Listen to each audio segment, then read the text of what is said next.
Guys, hey, welcome back to the channel. I'm Don. Last video we played Never Alone. This video we're gonna be, like I said, watching the cultural insights, which are like just little videos that the developers and the native the native Alaskan, or the Native Americans in Alaskan Native Americans, like the group of them that worked with the developers, they did together. So I don't really know too much about it. All I know is that they just had cultural insights and they're like little videos, or maybe they're like excerpts. But like I said, we're gonna like go through this. We done played the game, now we can just get a little insight and just see what's going on with them. So I hope everybody's doing okay. Let me know how you guys are doing. Let me know, had a good day, bad day. If you're liking the content, if you want to see something specific, just let me know. I appreciate all feedback and I love it. But without further ado, we're gonna hop straight into it. Hope you guys enjoy, and yeah, let's just get into it. So here we are, the cultural insights. All right, so oh no, I only have 22, 24. Well, how do I get the last two? All right, wait, hold on. Let's just watch and then we'll go through. All right, so the first one is a living people, a living culture.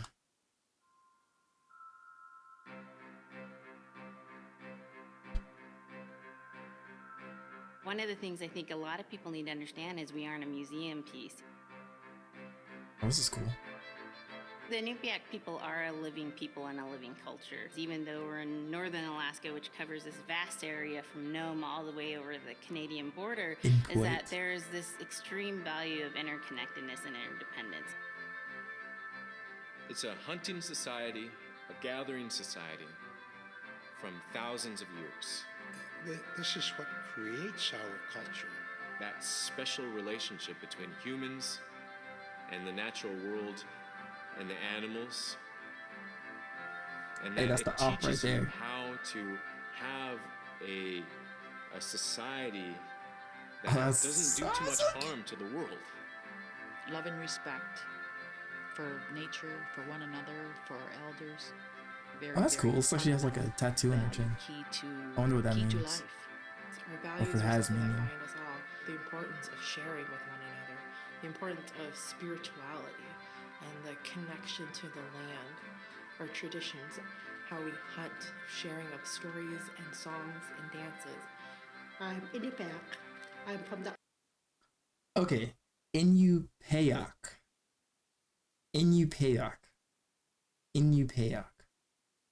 Iñupiat people. Okay, I'm glad we. Okay. Maybe I should have watched this first, because then I would have known how to say it. Iñupiat. Also, I'm like bad with names. I'm bad with names when I read. I don't know if I'm dyslexic or not, but I like trip over words. English is hard, y'all. English is hard. Also, I kind of have like a little lisp, but we ain't gonna talk about that. Hopefully that gets better over time. But Iñupiat, okay, that's really cool. And also I see that they have like, I'm guessing their English names, but then like their tribal names. That's cool. This is cool. Wait, hold on, this is cool. We saw the ops though. The polar bear ops. Yeah. We on to you. You survived this game. I saw you survived. But we gonna come back. We gonna see what happens. But this is cool. Hold on. All right. Let's just watch it. Let's just watch it. Arctic Ocean. It's very important to me. It's who I am as a person. We're very proud of who we are, and we want to continue that. It's very community centric. That's tough. Okay. You're gonna go to the next video. This is actually kind of tough. You get to learn about like their culture and their people. This is the okay. It would be really nice to hear a story. Okay. It'd be busy all through the day. You get up and you just go right to work, right to work. There's always something to do. There's never any idle time. The only idle time we had was after we eat and before we go to bed. One of the older people would be just relaxing, laying down there and saying, you know, it'd be really nice to hear a story. And then just organically, someone would just start telling a story. Storytelling for the Iñupiat people is very important because it not only created that sense of community, but is a way to pass on wisdom to the next generation. It was like TV, you know? It was just like, it was as good as anything, any movie you've ever seen. And the storyteller told it so clearly that it was just as powerful as any of the greatest movie blockbusters you've ever seen. There's a reason behind the stories that we were told because they held traditional knowledge. They held things that we might need to know in life, whether it was about how to find food or how to survive, or it was about well-being and the importance of connecting with people and being a good member of the community. We all do stories. We all live in stories. We all tell stories to our friends. And they need to be told. They need to be heard. Oh, that's tough. I think that's pretty cool that storytelling is like a big part of their like culture. I think it would be really cool to be like a really like an excellent orator, or somebody who is like amazing at telling stories. I don't know. I actually have always wanted, like, wish I had that gift to just be like, yo guys, you won't believe what happened, and then like to jump into like a crazy engaging story that like keeps everybody, but it's also like keeps everybody listening, but it's also like a accurate account of like what's happening, or maybe not, you know. I don't know. I think that's pretty cool that it's like just a big part. I feel like if it's a big part of your upbringing, then you will be good at it. I don't know. I wish I did it more, or like took more chances in just sharing stories or something. I don't know, maybe I'll do it here. Maybe I'll open up, crack out of my shell. That was a heartbreak, wasn't it? But maybe I'll just crack out of my shell. That's really cool. Iñupiat. That's crazy. Alright. Video 2 down. Let's see what else they gotta do. What else they got going on? Scrimshaw. So scrimshaw is this really beautiful method of art that's done either on baleen or ivory, and traditionally it was used to tell stories. Each etching is telling a story of some event. Caribou hunting was taking place. This is what was going on. War began around this time, and so it sort of gives you a timeline of history through etching. An elder or the person who carved it would literally be able to read the scrimshaw story. They're like reading a book, in a way. A lot of the storytelling traditions would be things that after the storytelling was done, we just rely on the next person telling it. And so scrimshaw is a very important way for Alaskan Native people to record their history. That's cool. It's like hieroglyphics or cave drawings in a sense. That's kind of cool, and it makes sense too. Like if you're like in Alaska or in like the frozen tundras, or just icebergs and ice and snow, and there's no like caves or I guess walls to do hieroglyphics or whatever. Like you gotta find some type of way. That's actually really cool. Oh man. But also in the last video they said something along the lines of like the stories helped them to like learn, like it taught them lessons about like where to go, what to eat, what not to eat, how to hunt for this or how to hunt for that, you know, the history of their people. I think that's also another reason that, you know, I wish I was a good orator, or another reason like I like stories. I like good narrative stories. Like I like to read and everything like that, and I think that being able to have those kind of lessons inside of the stories goes a long way, and I don't know. I think they're very important to society. I think there's a lesson in every story, and I think it's just cool when you're able to put together a story and actually have it have morals and life lessons, and like it makes sense, and like they are real life lessons that you can actually apply, not like smoke in the wind or something. So that's really cool. Scrimshaw's cool. Hey, that's tough.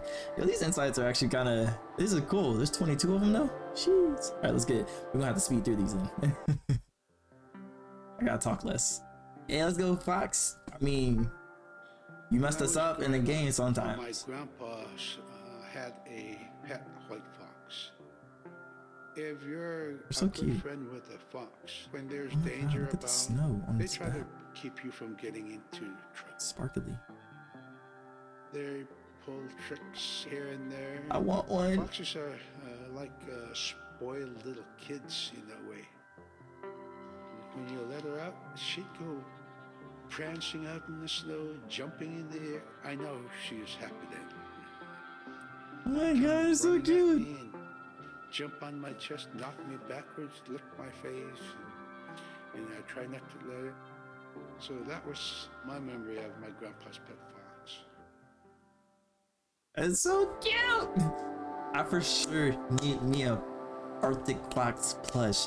I don't know when, where, how it's gonna happen, but it's gonna happen. It's gonna happen. I know I'm gonna be on the lookout for a really great Arctic Fox plush, because that's cool. That's so cool. Actually, I have 2 plushes. Maybe I'll figure out a way to like set up like my plushes behind me. Maybe I'll rearrange some stuff and like have the plushes set up behind me. If I find an Arctic Fox plush, I'm definitely putting I'm putting plushes around me so it's visible. And then the real OGs who've been here since the Never Alone days will know what it will know about the Arctic Fox. All right, let's get it. Caribou skin clothing was at its best. Oh, it was the best. I told you I'm dyslexic. Caribou it provided for us in many ways. Our clothing in those days was made of all caribou skin. I grew up wearing caribou bands, mittens, caribou skin mattress, blankets.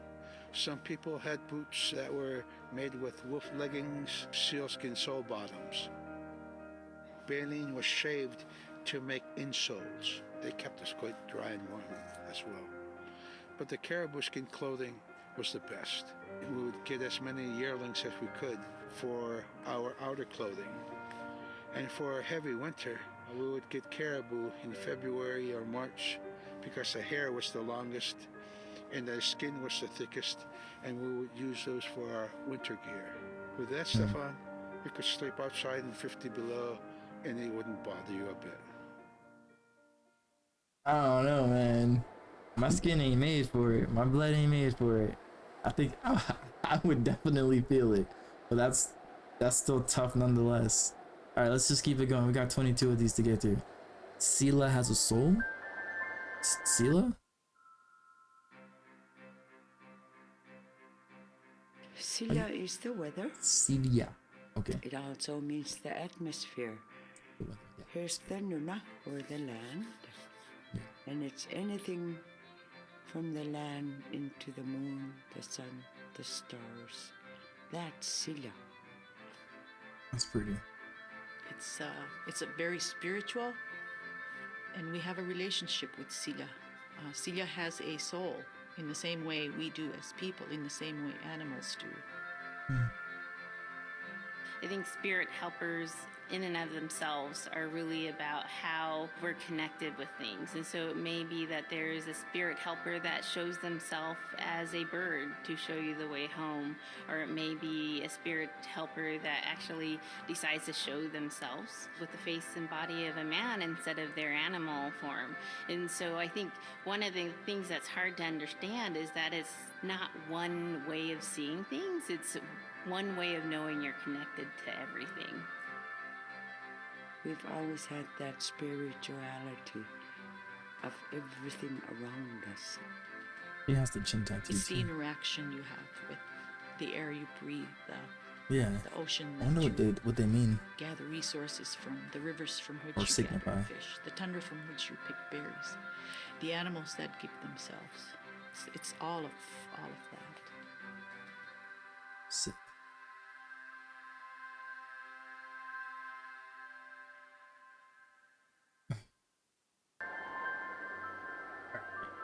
Celia. Celia.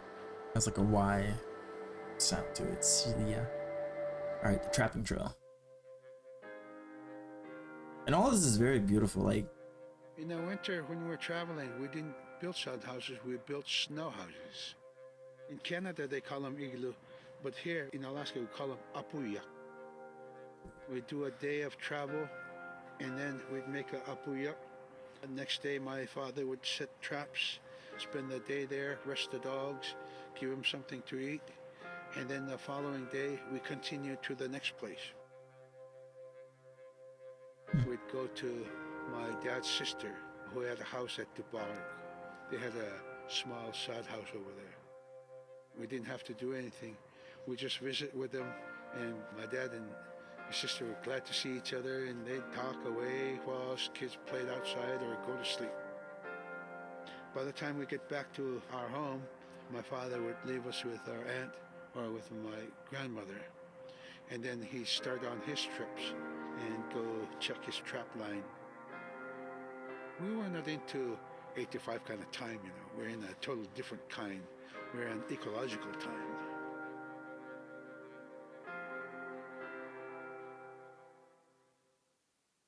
be tough. But I was saying that it's very beautiful, like the whole you know, animals have the spirits and or the souls, and you know, the land has a spirit and soul, and the air has a spirit and soul, the sky has a spirit and soul, like everything's connected. I think it's very beautiful. Yeah, I want to do more research and like learn about it, but like the Native American culture is very connected to the land, and I think that's beautiful.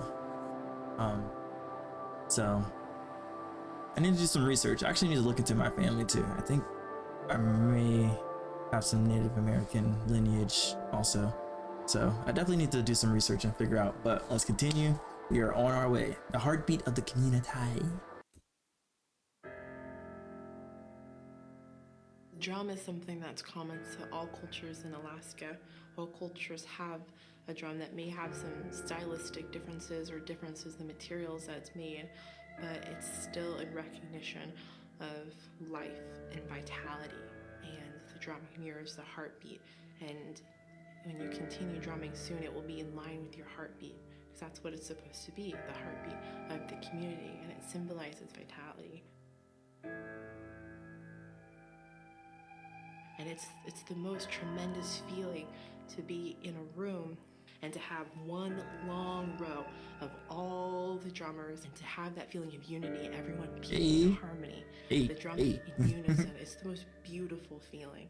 And to know that you're connected, you're on the land that you are connected to. And even if you grew up outside of the community, that which is in you comes from this area. And it's the greatest feeling.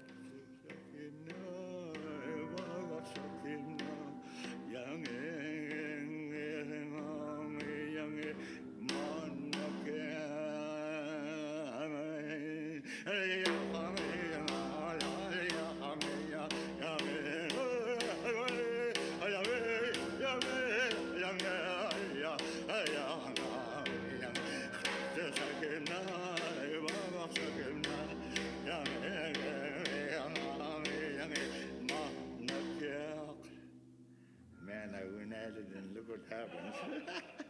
Broke it? I didn't even see that. Oh, I was going in. Oh man, I love music, man.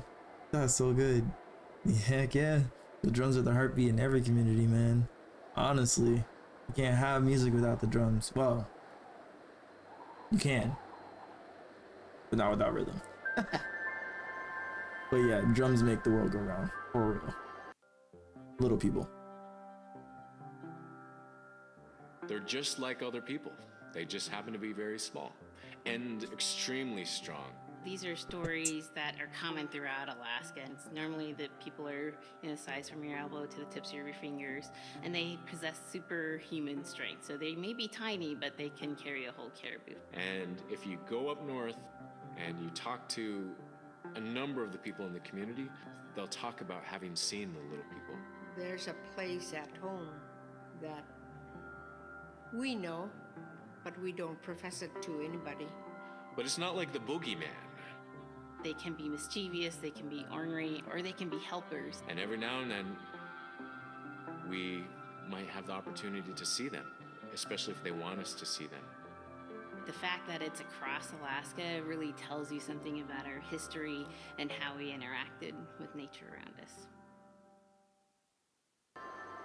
I think that's interesting. At first I was gonna be like, oh, that reminds me of like the Minions from Despicable Me, but then it's like, well, no, I think it's interesting. The most immediate thing that came to mind was, I guess, the similarity to like the Irish people and like a leprechaun or something like that, or like having like gnomes or like munchkins or gremlins or something like that. How like you can have different cultures all around the world. Same thing with the drums, and also like the interconnectivity of like the soul and spirit of like the world and like living beings and just the spirituality of it.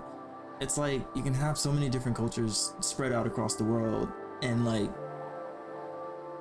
there's so many similarities. I mean, there's differences, but like there's so many serious similarities, and it's like, yeah, we're all the same. Deep down inside, we're all the same. Just trying to put meaning to the unknown. Well, this is cool. This is so cool. Wait, hold on. We need to know more. We need to learn more. We need to keep going. We gotta learn about the bola next, because I was going crazy with the bola in the game.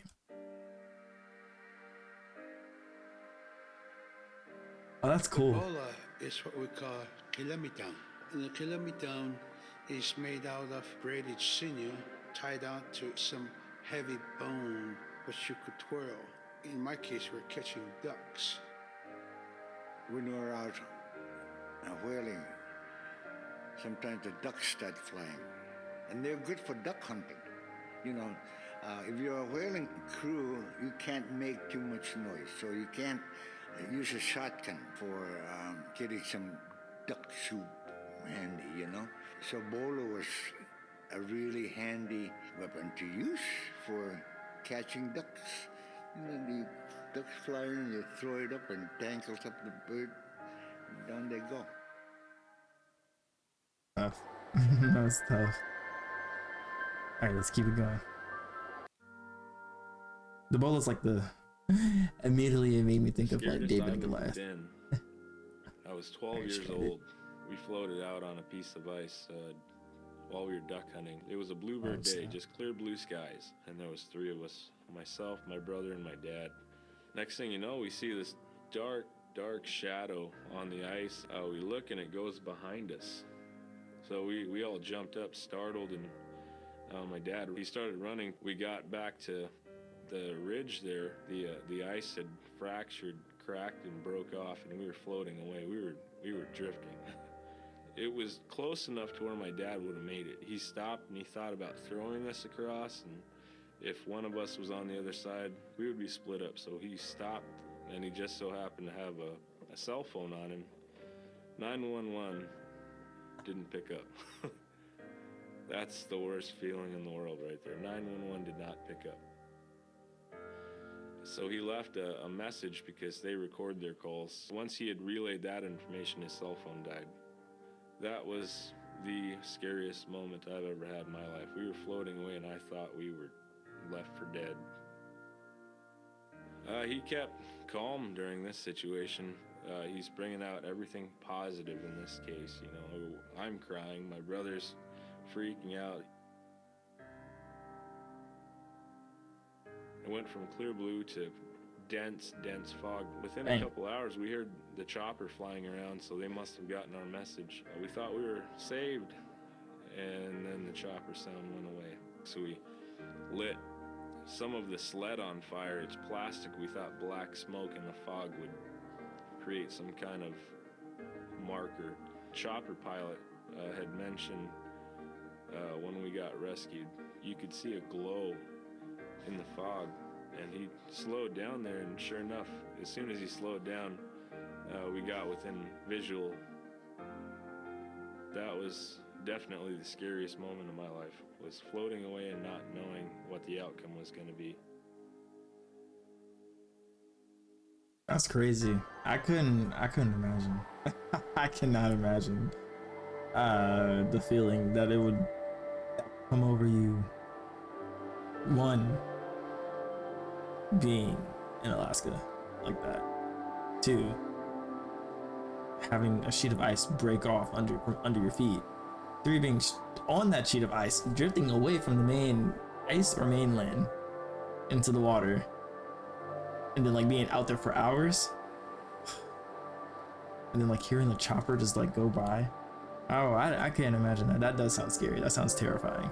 Oh man, I'm glad they made it though. I'm glad they made it. Dang. Also, if you like see me like look up and then like look over, it's because I'm looking at like the recording software and stuff, and like I'm trying to look at you guys, but I normally just like look over here because I had the camera on my laptop the first time, but now I have you there. It's gonna take some getting used to, but that's crazy. All right, we're gonna keep it going. I kind of wish they were numbered so I knew how far we were. More than ice. No more than ice. We're very much aware of One more the thick climate ice. change. And it's been for That's many right. years, even before climatologists were noticing this change, Inuit were already saying, Sila alan ngoktok. Our climate is changing. If the heat is going the way it is right now, for us it's going to be pretty bad. Different birds are coming, and they're coming earlier, and sometimes rain is more than what we want, because when there's more rain, we know it's going to melt the permafrost. In my time as a young whaler, when I was 9 years old, we're hunting from ice that was about 25 feet thick. And there's giant icebergs already floating, coming by. That was the first signs of a changing climate.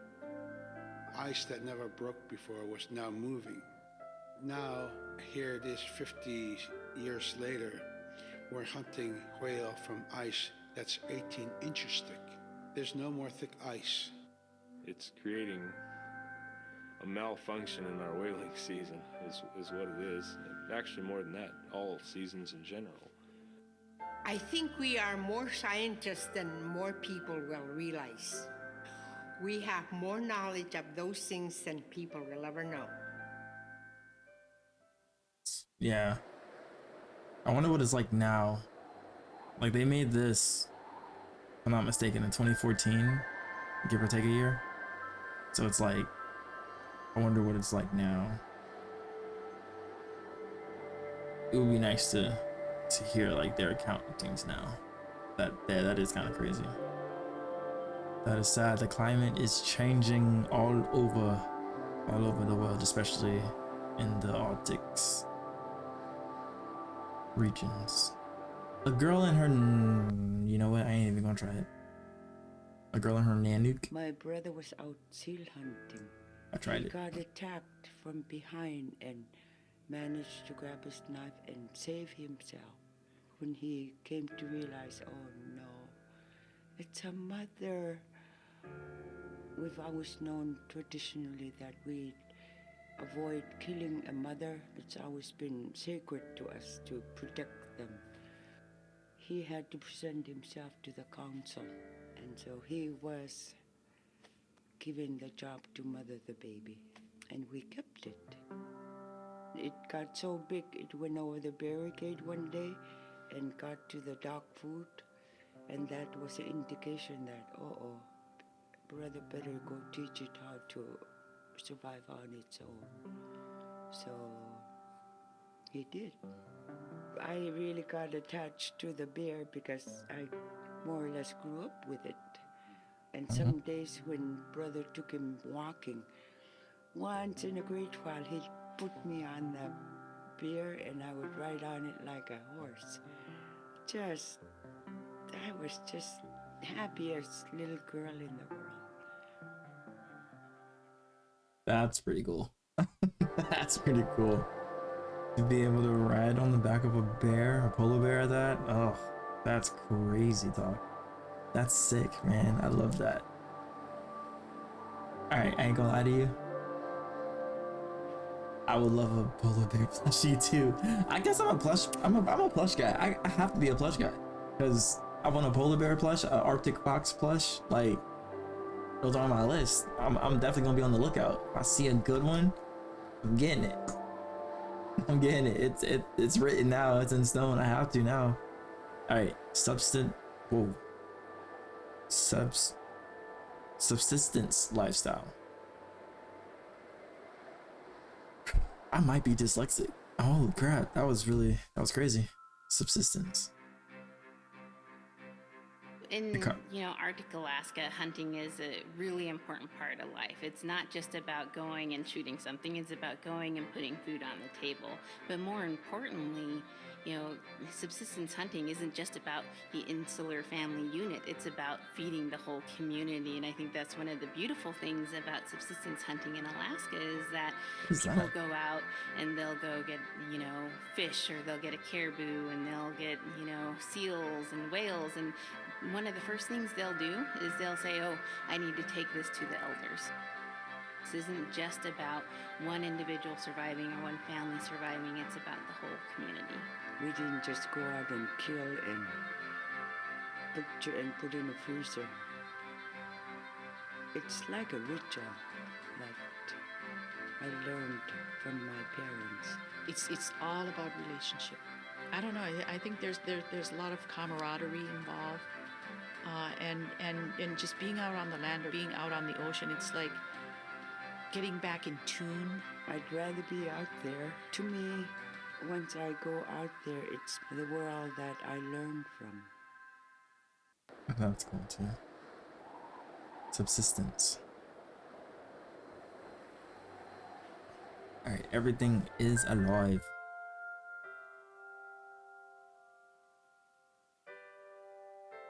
Now we spend all our time out in nature. You get very intimate with the world. And over time, if you're living that life, you start to sense that everything has a spirit. There's a consciousness in everything. Everything is alive. If everything is alive, then we want to respect it. And if we're going to use it, we want to use it respectfully. What I try to tell my nephews and nieces, you love to hunt, you have to take care of the animals that you catch, preparing the food and eating the food that you catch. Water provides you. The ice brings you life. It provides all those things that you need to be a part of your life. That was something I grew up with. I grew up respecting the animals. I grew up respecting the land. And that, to me, that is why we as Iñupiat, as an Iñupiat culture, as an Iñupiat people, is why we're so successful.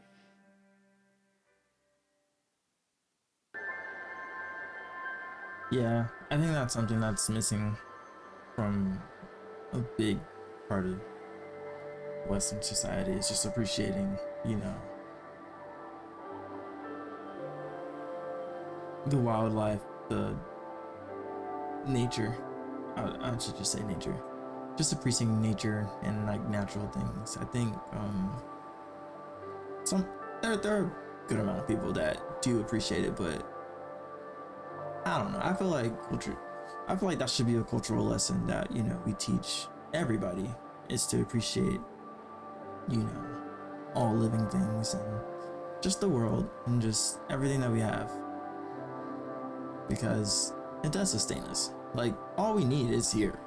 Like, really, like, realistically speaking. Like, minus all the bells and whistles and all the technology that we have, everything we need was already here. So it's like, the land definitely will provide for us. It's cool. It's just, I don't know, I think that's missing. I think that could be a lesson that's taught more often, or to more people. Sharing for survival. I think most central to the ideology of the Iñupiat is the idea of sharing. Being able to feed the community, feed others. That's why we hunt. You know, in the old days, that's what you needed to survive, you know. The sharing is important because it's how the community survives together collectively. We just give. That's how I grew up. That's the way I'm always going to be. Because of who we are, we always think about other people. What is this food? If our people didn't share in the old days, we wouldn't have survived. What is that? Harsh, I don't even know what that is. Climate, environment. I would really like to know what it is like they're chopping up, or which animal it is. I mean, I've never seen that. All right, King Island. Big Timid, Little Timid, and King Island.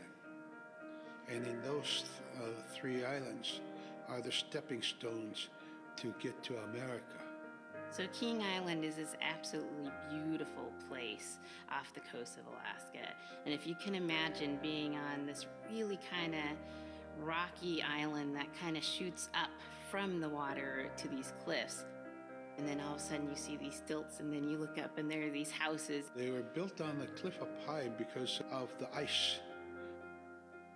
Being an island in the Bering Sea, you have ice that's being pushed by the winds onto the island.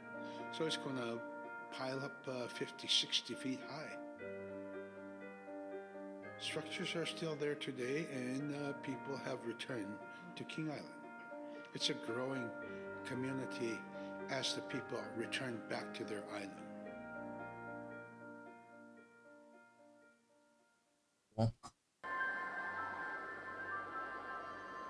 Oh man, to think that all of this information is these insights were shared in 2014. I would really love to know updates for now.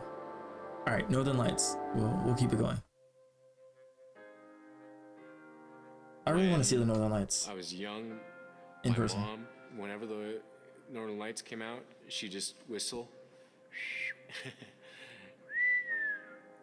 Boy, they come alive. Just keep whistling and that aurora will just you can almost hear it.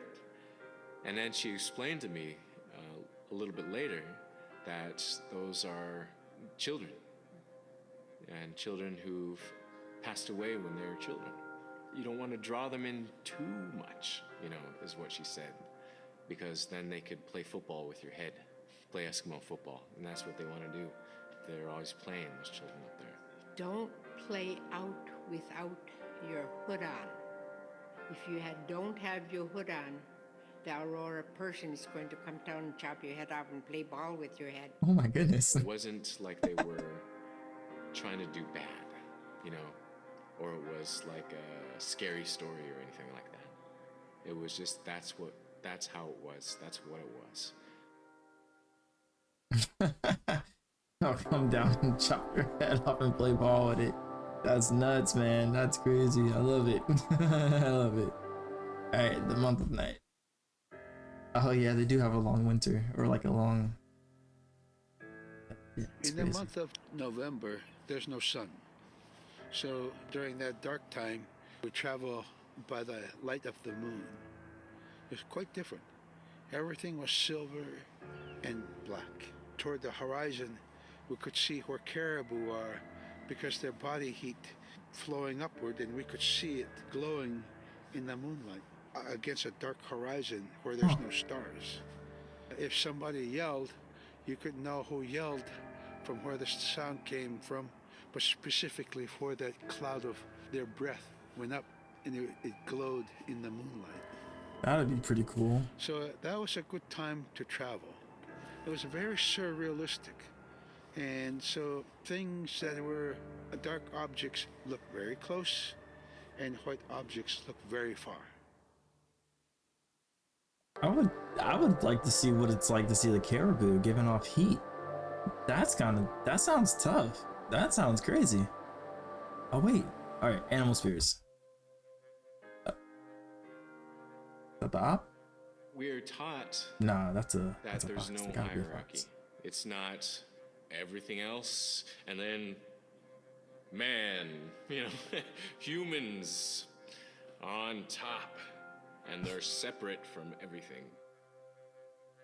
We're taught that everything is equal, and that all the animals have a human form, or can be seen in a human form. And so they have just as much or more intelligence. In fact, have a lot to teach people. And so that's how these transformations can happen. It's if the animal wants you to see it in its human form.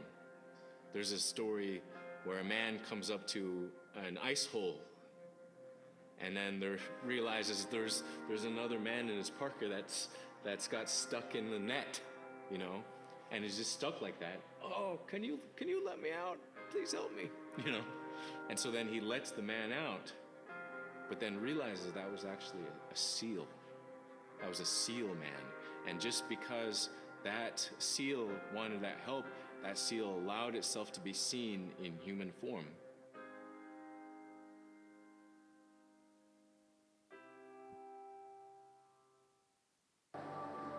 That's cool.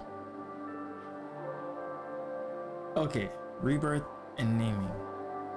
I wonder how I can unlock these. Rebirth and naming. Okay, man, it's like this guy, bro. This guy was unhinged. The recurring type of character in Iñupiat stories is the manslayer, and the manslayer is kind of this bad guy. And I think really what's at risk when the manslayer comes into story is the livelihood of individuals and the whole community. And so the manslayer is really used as a way to say, don't act only for yourself, always hold the community in your heart. Oftentimes in these stories, there is one person that will stand up. And what this humble person will represent, who faces that manslayer, is a return to order, a return to true living in the community. And it just takes that one person. It could just be that one person that can help to change everything. Because everyone wants to live a good life. Everyone wants to have a good community. Honestly, yeah. That's like morals and whatnot. This guy was unhinged. But like, I guess he would be equivalent to the boogeyman. for us. The manslayer is the boogeyman for us. Alright, reading the weather. Okay, these are the only two I don't have. Hey, the last one, let's go. With the story of Canuck Sayuka, Canuck told by Sayuka. Robert Cleveland, it's just a masterwork. It's a well-known story among the Iñupiat people, and in our case, of producing a video game that really reflects indigenous heritage. It captures the imagination, and it's something that you have a very specific kind of task to do. But there's a blizzard, and it is just a non-stop blizzard that is overpowering the people. And there's one man that wants to figure it out.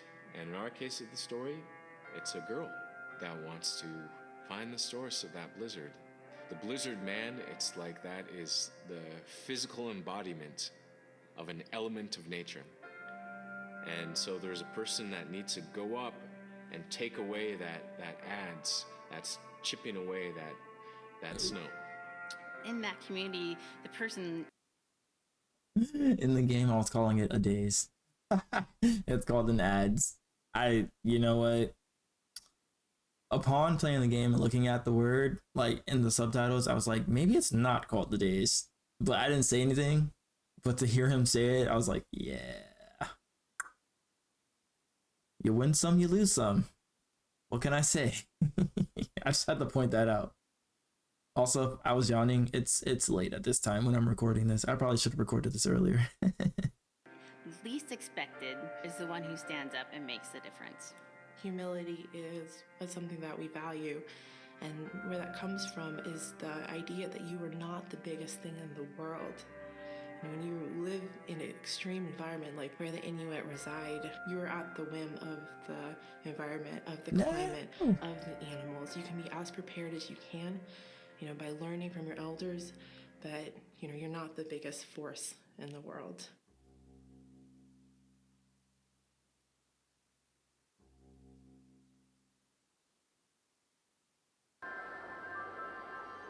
Yo, that's crazy. I'm kind of sad. I really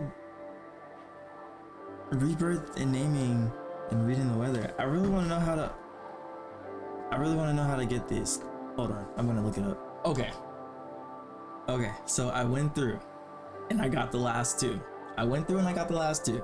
So now we got 24 out of 24, so we can finish it. So we're gonna watch Rebirth and Naming now. We have our Dimi, the body, which returns to Nuna, the earth. And we have Atif, who is our name that has been passed down to us over the generations.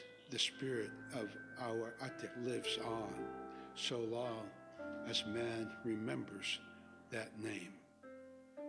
It would be hard to describe what happens after death. The feeling is that when our Anerenek returns to Sila, then that may be reborn if the name is passed on to a new child who can then retain some of the memories of the original name.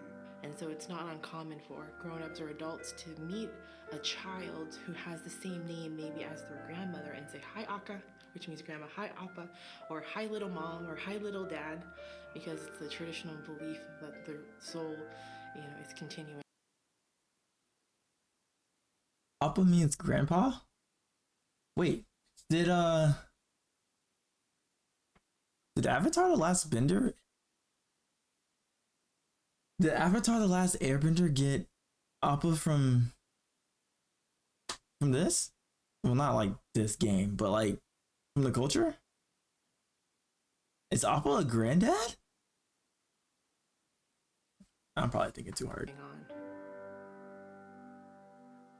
Humans are renewed and replenished But am over I? time. Just like our plants. Every year flowers are born and bloom and they die. Next year they are born again. That's deep. That's mad deep. That's crazy. I'm glad I got that. All right, reading the weather. Last one. That looks like something out of like Star Wars, except without the double suns.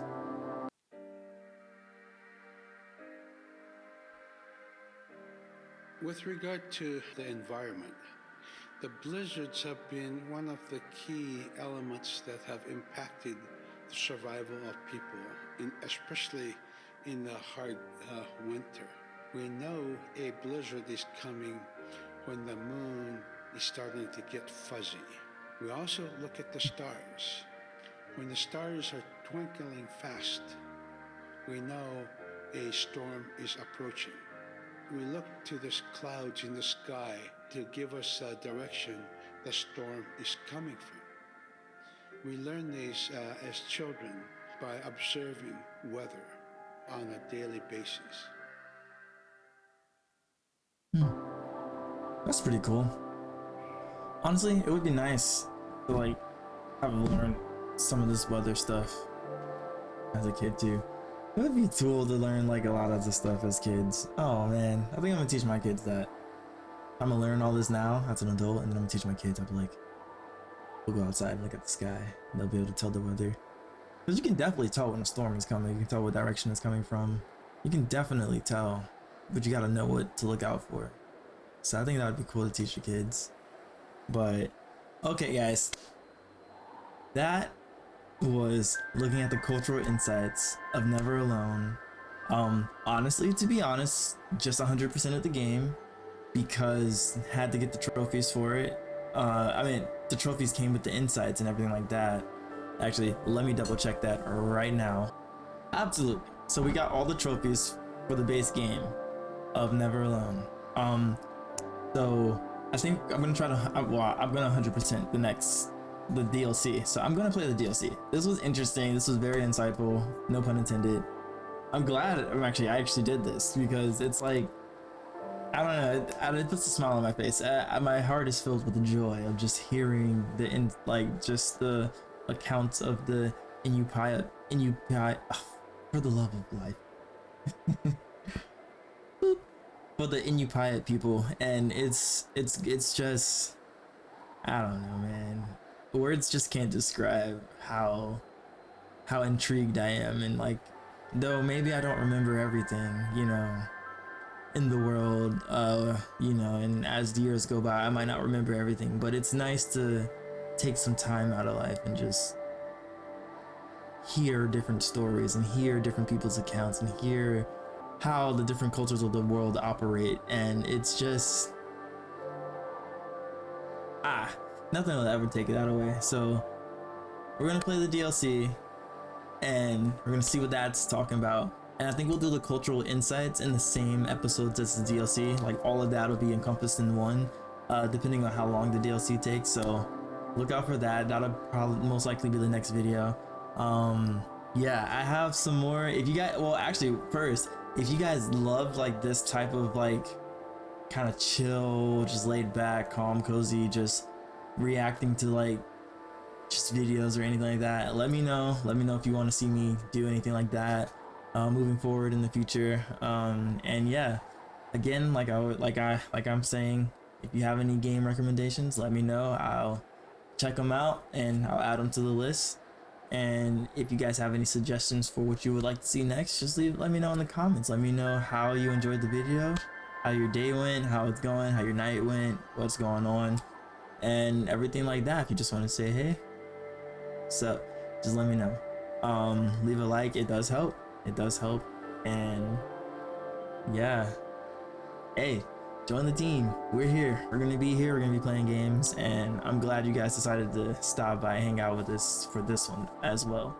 So yeah, that was great. Oh man, yeah, we're definitely gonna be doing like extras and whatnot in games when we play them for sure. So I think that's gonna be a regular thing. We're gonna play the games, finish them, and then if there's like any extra like videos or something like that, we'll take some time to like make a bonus episode. That's what this will be. It will be a bonus episode, and we'll just watch all the extra stuff.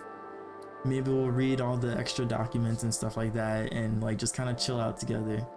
But yeah, that was cool. That was cool. All right. Well, anyways, I'm not gonna hold you guys up. Thanks for rocking with me. Again, my name is Don. Welcome to the channel. Welcome back if you've been here before. And honestly, I'm just glad you're here.